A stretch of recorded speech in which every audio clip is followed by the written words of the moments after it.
How does it make you feel? Horrible. What would Sigmund Freud think of the internet? I believe he would see it as, like dreams, sexual fantasies of our mothers sometimes, that the internet is a vessel for unconscious energies. Energies of love and desire, and energies of hatred and death.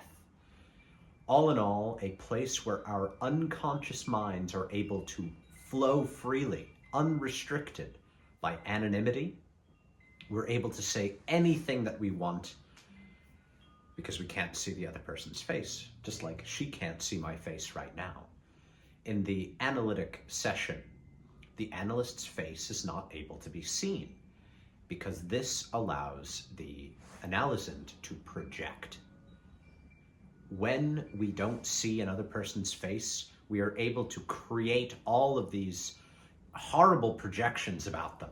And I truly believe that this is the nature of internet discourse.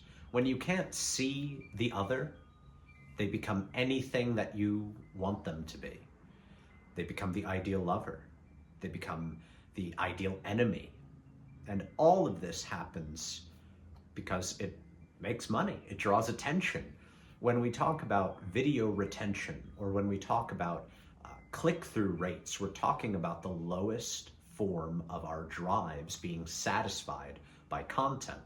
Believe it or not, something like 90% of people use the internet just for porn. So all of the content that you see online that's not porn is a very minuscule percentage. This is because the primary drive in man is libido. And so the internet largely exists to alleviate our libidinal urges. It's far easier than experiencing reality, than entering into the world where we have to look at each other's faces, we have to make interpersonal relationships, where our psychosocial dynamics are not as easily accepted. But online, you can find people who share your psychic makeup. You find people who have the same complexes, the same neuroses, all of it. And we're able to find communities that keep us in that state. We remain comfortable, we remain hateful, lustful, and immature, ultimately.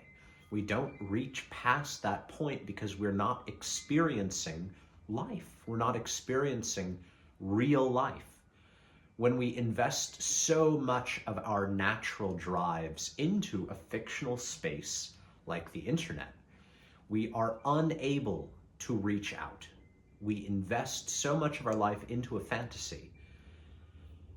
It's almost a neurosis in itself, something that I have deemed techno-neurosis. The techno-neuroses are neuroses that usually have life at its root. You know, it was a childhood experience, an early experience, but it ultimately gains its form through the usage of technology and the internet. The investment of our misdirected libido into digital spaces is what creates the techno-neurosis. So rather than the pervert who is able to misdirect libido effectively into perversion and they're satisfied by it, the internet is ultimately dissatisfying because it is a simulation of reality, simply a dissatisfying one that is always in arrested development, because the algorithms only show you more of the same. When we remain hindered by this sameness, by this echo chamber of similar neuroses, we are unable to grow. I think a lot of Freud's work shows us the true nature of the internet and of internet usage. And in a lot of ways, perhaps in a vulgar way, it proves Freud's theory of the Oedipus complex and Freud's theories on incest. What was once thought to be, oh, he's delusional, that was his fantasy. But you look at the porn websites and the popularity of incest pornography is immense.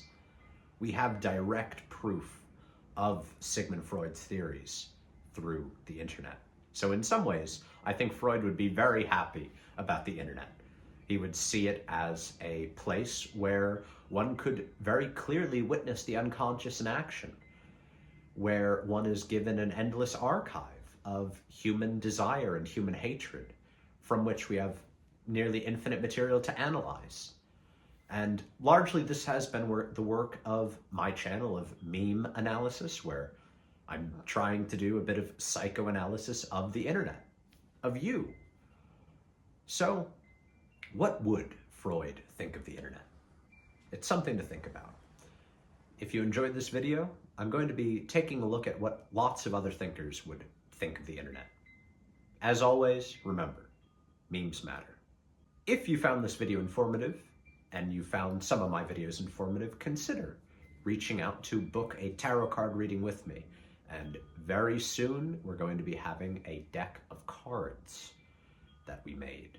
And if you're interested in those, send us a message.